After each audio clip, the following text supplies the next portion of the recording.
দিচ্ছি মেয়েটার সামনে মদ গাঁজা সব খায়, সব এভরিথিং।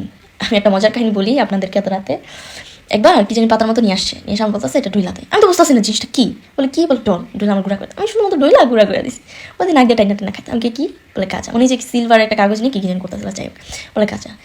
যাই হোক মানে এইসব মানুষের এত বড় বড় কথা কীভাবে বলে, ও ন্যাংটা বেড়াগুলো লাগে ঘুরে কইতে গেলে যা রে পায় হ্যাঁ 2 দিন পর পর একটা বয়ফ্রেন্ড বানাইবো।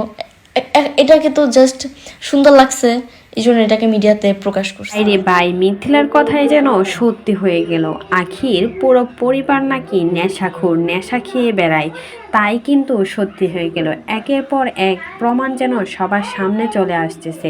এখানে দেখা যাচ্ছে আখির পুরো পরিবার একসাথে বসে নেশা খাচ্ছে, সাথে বিড়ি সিগারেট তো আছে। আর আখির কথা কি বলবো, রাজার সাথে যখন থেকে সংসার ছিল তখন থেকে, জান্নাত তুহার সাথে মিশে তখন থেকে আখি নেশা করতো।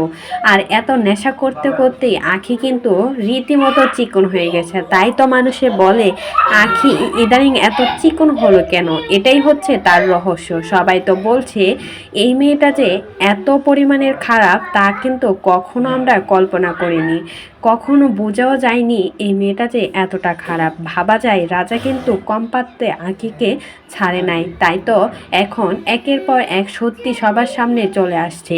যখন থেকে মিথিলা সত্যিটা ফাঁস করা শুরু করেছে তখন থেকে মিথিলার আইডিটা পর্যন্ত নষ্ট করে দিয়েছে। আখির পুরো পরিবার যে একসাথে নেশা করতেছে তা কিন্তু বুঝতে আর বাকি রইল না। তাই তো এখন আখির মুখে সবাই থু থু দিচ্ছে, আর দিবেই না কেন। এতটা নোংরা প্রকৃতির মানুষ মনে হয় আর অনলাইন জগতে তিনটাও নেই। আখিকে দেখে মনে হয় সে কিছুই বোঝে না, অথচ বাড়িতে যে কাপড় চোপড়গুলো পরে তাও শরীর দেখা যায়। ভাই বোনের সামনে ন্যাংটা অবস্থায় থাকে আখি, সাথে আবার বাইকে নিয়ে, বাইয়ের বউকে নিয়ে একসাথে, সাথে আবার মাকেও নিয়ে একসাথে বসে মদ পান করে, নেশা করে, সব কিছুই করে।